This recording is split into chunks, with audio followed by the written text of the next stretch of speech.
top 1% of India's population earns 6 to 7% of the total income, and the top 10% earn more than 30% of the total income. Bottom 50% has to share just 22% of the total income. Now, that's not all. For 3 years since 2017, the income of the top 1% has grown at a pace of 15% per annum. Income of the bottom 50% has grown by just 3.9%, indicating greater inequality. And this is the worst. Income of the bottom 10% fell by 1%. These are some of the grim statistics compiled by Professor Amit Kapoor of Stanford University for the Institute for Competitiveness. The report, titled State of Inequality in India, urges the government, among other recommendations, to introduce a basic income for all Indians and also possibly an employment guarantee scheme for urban areas like the MNREGS for rural areas. Today, I have with me the author of the report himself, Professor Amit Kapoor, Honorary Chairman at the Institute of Competitiveness and visiting scholar, lecturer at Stanford University, as I said, Dr. Charan Singh, CEO of eGrow Foundation, an economist who has read it closely, this report, and Dr. Shamikant Ghosh, Group Chief Economic Advisor, State Bank of India, a person who would know a lot of macros of the Indian economy. Gentlemen, thank you very much for joining me. Dr. Kapoor, first to you. We have all of half an hour to discuss the report. So what would the key finding be in terms of inequality? How grim is it? Is it getting worse? So, this is a very important question that the country has to grapple with in terms of understanding as to what is inequality and how do we define inequality? Is it just going to be about income inequality, or we have to really have a much more deeper view of understanding what inequality or inequity means? So for the purposes of the report, what we have clearly said is it is just not about income inequality that we have to understand or look at. We have to go deeper and look at a far broader meaning of what inequity actually means. So what we have really done here is that we have tried to look at things like households, what are the kind of things that they have, to the basic expenses on medical care, and so on and so forth. So we have looked at a more integrative view of understanding what inequality or inequity means. So one of the most important parts that we have actually seen is the kind of inequity or inequality that exists from a income profile point of view. And as you've actually said in the beginning, the startling figures are that if you're actually making something like 25,000 rupees a month, which is close to 300,000 rupees a year, you would be in top 10% of the country. And I'm not talking about any data which is beyond the Government of India data. We have looked at the PLFS data. And that is what we have actually found. And this is something very, very important to note. The next thing is, if you really look at the top 10%, they make equivalent to something like 64% of the bottom 64%. So there is that whole huge disparity that exists. But now the question is, if we just look at the income levels, it would look like a very, very negative figure, but there are huge positives as well. What we have found is that as the country has moved forward, and especially in the last 5 to 6 years, we have seen a profound change that has actually happened positively. Say a very simple statistic that does emerge is in terms of the availability of, say, public healthcare centers. They have increased over a period of time, and they've increased by at least 10% in the last few years, at least in the last 5 to 8 years. If you really look at the availability of toilets, and that is again a very huge thing that has happened. So today what we see is that there is access of toilets for within schools and the drinking water facilities in schools. And that is a very important step that has happened. So close to about 96% of the schools today have access to toilets and drinking water. And that actually has a huge bearing in terms of how people are able to go to schools, especially for the girl child. So there is this important thing that actually comes through. Of course, there are positives in terms of how overall stunting is reduced. But we also see that there is a clear evidence that anemia has actually increased over a period of time. But above this, there is a question in terms of how do we really look at what does middle class mean in India? And we need to actually create a better definition of what income profiles are, or what income categories are. From the definition you're saying, our middle class ends with the top 10%, right? So I would suspect, like, the question is, this is again a point of debate as to what do we really say? Like, is middle class something like 25,000 a month, or is it going to be lower than that, or is it supposed to be higher than that? That's a question of debate that is actually fairly open, because we have not looked at it from that perspective. Okay. Because there is, as Dr. De Bruyne said during the launch of the report as well, we do not have a fairly good data in terms of how consumption expenditure happens. If we had that kind of data, maybe there was a better evidence in terms of showing as to what is the clear-cut definition. I agree with you. The last consumption expenditure data came in 2011, and therefore there is a data vacuum over there. Well, let me get initial thoughts from the other guests. Dr. Kapoor, Soumya, since you look at the here and the now, the latest data, is there a fear that because of COVID, this inequality has gotten worse? Yeah, thank you, Lata, for having me on the show. No, I think COVID actually was a crisis of significant proportions. And although there has been no formal study, I understand this is a study which looks into even though I honestly have not gone through the report, but I understand that this is actually a study on the inequality and the distribution across the different deciles of population, if I understand correctly. And there has been evidence that because of the income, because of the lockdowns, there has been a significant shift of laborers to the agricultural sector, basically the reverse migration.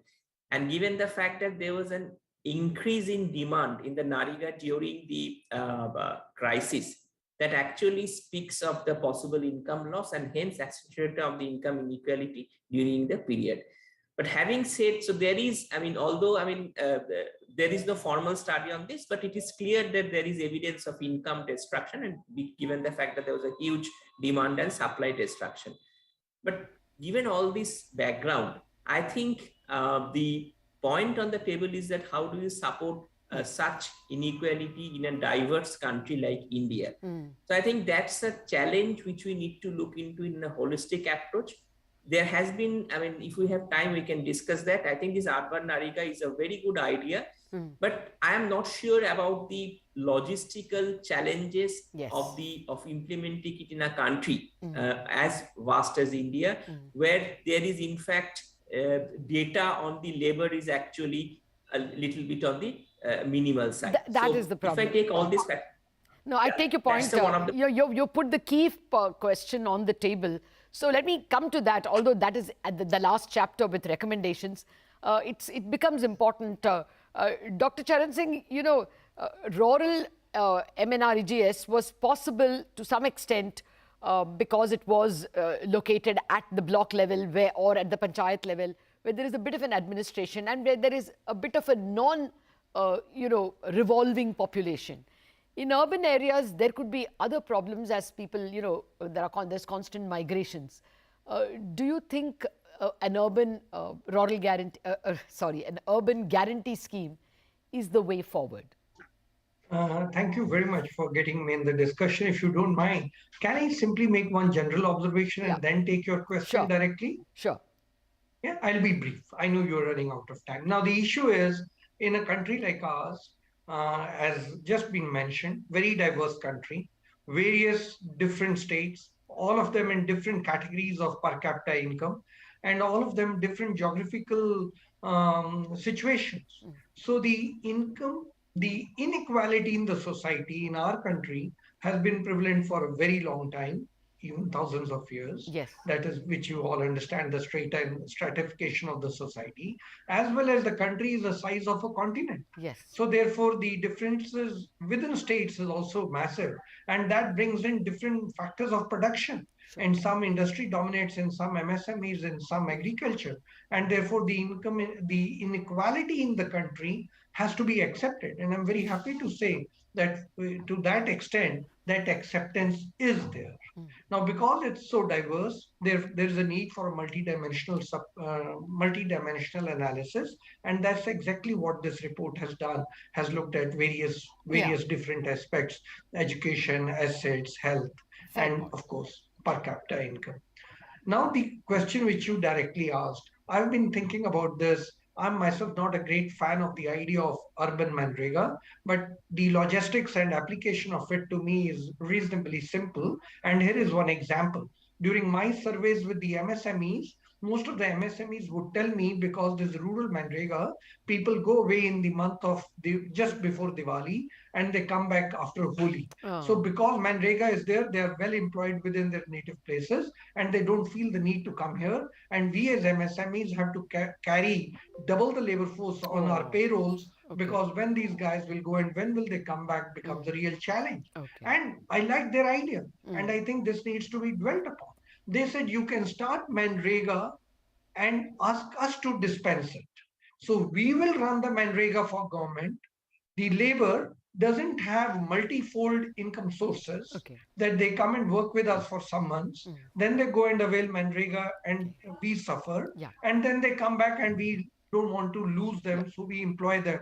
And we end up raising our own cost. So the application of Manrega, if it has to be done on the urban scenario, it's possible. And I think if we do it through the MSMEs, and my examples, my surveys that I've done, and one of the surveys I did was in sports industry in Punjab, and they were so explicit about it. But then my surveys have also been in Bangalore. So application of urban Manrega is also possible through local bodies, local municipal corporations. The last point I want to make here is, with the Aadhaar card seeding that has happened, and he will know, because in the banking industry, most of the seeding of accounts has been done with Aadhaar card. And DBT can be used for transfer of resources under Manrega. So it's far more easier now than when it was initially discussed and thought about 7-8 years. I agree with you. I agree with you that digitalization will help. Now, I have to take a mandatory break. But before that, Dr. Kapoor, you know, if one accepts MNREGS, the rural MNREGS, of course, is taking about 1.2 lakh crore, let's assume. If the urban employment guarantee takes another 1.2 lakh crore, and a basic income, I mean, that's another of the ideas you put on the table, a basic income for all Indians, and you want that minimum income raised as well, you know, one should assume that would be another, probably 1.2 lakh crore wouldn't be enough, that would be another 3 lakh crore. That won't leave anything for capex, isn't it? Ultimately, we need growth. So do you think your two key recommendations, basic income and MNREGS, may leave very little for infrastructure and growth stimuli? So I think, again, Lata, this is important to see that when we are, what is it that we are trying to suggest? I'm not trying to say that it is just that you just have universal basic income, or you just have employment guarantee scheme in the urban areas. What we are really trying to say is that there has to be a combination, or we need to look at this. Because we need to find a way that how do we really create a basic living standard for people? Are we in a position to do that or not? Because with the kind of disparities that exist, it is important that we really raise those living standards. But of course, we have to look at more from an aggregated view, because what the government is already doing is effectively towards, or a movement towards, improving the quality of life or standard of living. Can we aggregate it as a measure to understand what is happening? And I'm not saying that you have to really invest 120 lakh crores or whatever. What we are saying is that we have to look at it from an integrated point of view. And I absolutely accept your point that India has to invest in infrastructure. In fact, the most critical thing is going to be the educational infrastructure, because there is a very clear evidence that if a person actually gets educated for one additional year after class 8, his income rises by close to about 8,000 rupees per year. So that means the educational infrastructure has to be strengthened. The other infrastructure or social infrastructure has to be strengthened, but supported with an integrated view. If you are part of urban guarantee scheme, you don't have to be part of the of the basic income. But having said that, I think there is also an issue of productivity in terms of saying as to what is the right salary that we need to really look at. What is that quality of life that you have to give to your people? So this is where we will have to understand or have a very clear definition of what we mean by poverty, or what do we mean by poor, because we've not had a very clear definition within the country in terms of what poverty actually means. Because there has been the Tendulkar committee report or whatever, but should we really talk about absolute poverty? Should we talk about abject poverty or whatever? We need to really get into those definitions as well. Okay, fair point. And we have to create more jobs, as your report says, in several points. So then it becomes a growth versus distribution debate as well, a debate which is as old as independent India. A little more on those issues after a very short break.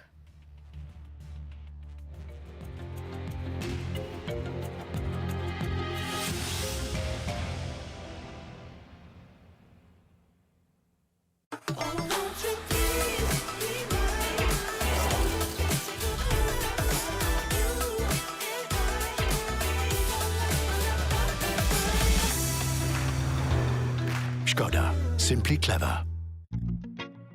How about a world which is in tune with your world? Bob World, where you can save, shop, borrow, invest. Bob World. We live in your world.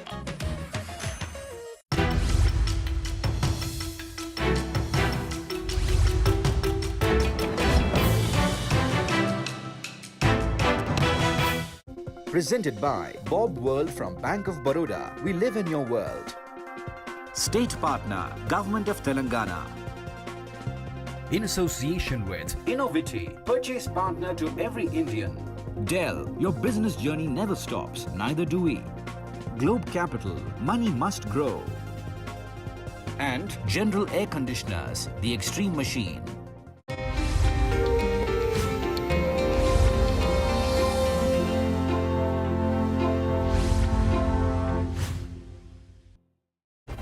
Congratulations to the CNBC-TV18 network for remaining the #1 position in India's business and economic news genre. I have seen CNBC-TV18 sustain this for the last 20 to 25 years. CNBC-TV18 has played a pivotal role in providing news to lakhs and millions of viewers across the country and sustaining this leadership. CNBC-TV18 is the trusted partner and the #1 choice of India's most influential business leaders.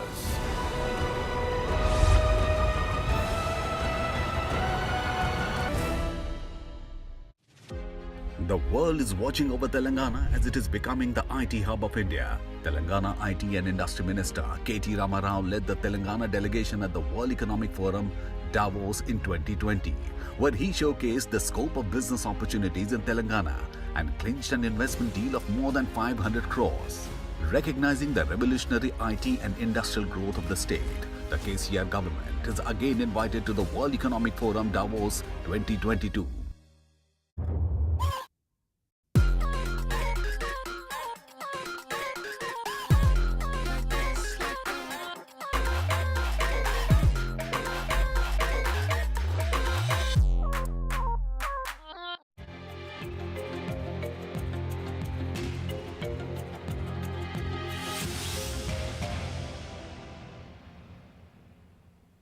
Welcome back. We have been discussing a seminal report titled State of Inequality in India, prepared by Professor Amit Kapoor for the Institute for Competitiveness in India.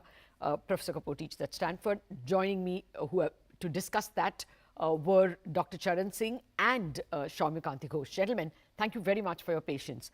Shaumya, the same question that I asked Dr. Kapoor. We do have a lot of social expenditure, and sometimes the percentage of expenditure on education and health has even been falling, has never been up to the mark. But the flip side is that jobs are created only if you get into, say, urban, rural housing or infrastructure. Those are the job creating sectors. Do we really have enough money for both social schemes like an urban employment guarantee and basic income, plus enough infrastructure to stimulate job growth? I'm afraid we don't have enough money. In fact, I will echoing Professor Kapoor's observation. If you actually look into the eShram portal, which the government has launched in August, that actually answers a lot of questions. The total number of registration on the website today, I was just checking the number, is actually 27.6 crores of unorganized labor, of which 26 crores people are earning 1.2 lakhs per year, less than 1.2 lakhs per year. So therefore, there is an extent of inequality in the system, nobody can deny.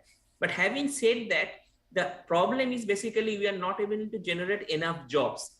50% of this 26 crore registration, 28 crore registration, which has happened is actually in the agricultural sector, 14 crores, of which 8 crores are in the state of Uttar Pradesh.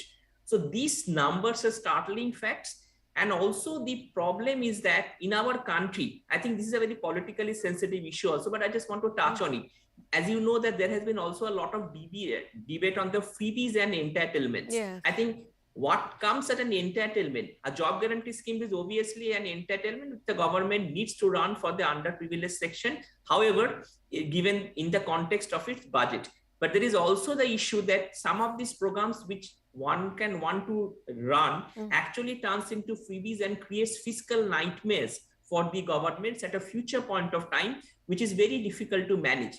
If we actually look into the budgets right now, this is the problem which is also happening with some of the state governments. And I am afraid that in the future, while these schemes are really appreciable in the point of view of giving you some sort of an income support, but in the future, this could actually then be a demand for all sections of turning into freebies. So I would be a little bit careful, because in terms of the fiscal support, obviously the space is quite limited, and we should try to organize what is possible within our means. Some support is essential, but may not be this support could be made into a universal program, which could hurt the fiscal budget over a point of time, which is already we can see in some of the budgets, state budgets, which are being presented.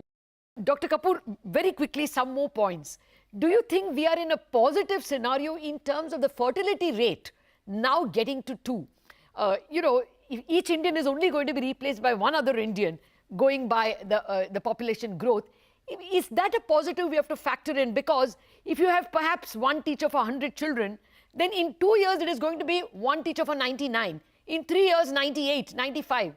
Likewise, local trains in Mumbai, or any other public utility you can think of.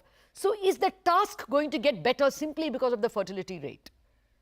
So, like when you talk about fertility rates and you're talking about a replacement ratio here, it is not going to, what I call, have impact within a very short period of time. It is going to take about 20 years. Having said that, if you really look at it, like India today sits at a very positive point in time in terms of the demography or the youth bulge that we have, and it is going to last until about 2050. That's true. So the question here is going to be that what do we do with this youth? How do we engage them in the best possible way into the future? So in terms of things getting easier, it's not getting easier anytime soon. It is going to be 25 years. And then, of course, we should also remember there's a corollary to the story that India is also going to be an old society. We will actually have a lot of people who will be beyond the age of 60, and how do we really take care of the elderly is also going to be a question that we will have to grapple with as a society in the next 25 years. So we need to get ready for it. We need to create our infrastructure. We need to create our social systems to really make sure that we are ready for this in the next 25 years. Yes, sir, that the demographic bulge, and then the problem when the demographic youth turns into middle age and old. Those are problems to grapple with, but at the moment we have enough on our plate to tackle. Just one point, Shaumya, I wanted to discuss. We spoke in a macro level about the burden on the fisc. The Delhi experiment with education showed that these education or health are better handled at a state or a municipal level. Do you think we need to change the emphasis? Instead of the center trying to do a whole lot of expenses like perhaps Ayushman Bharat or, other health, education from the center, maybe it transfers more to the states, because education at least can be tackled only at the regional level, given the myriad languages we have. Yeah, I think I agree with you. But before I answer that, Lata, yes, I just want to put one more point on the table in respect of the demography. I think the other challenge in demography which is coming is basically the southern states are aging faster than the northern states. So today in fact in states like Kerala or something, you are actually finding government school with open benches.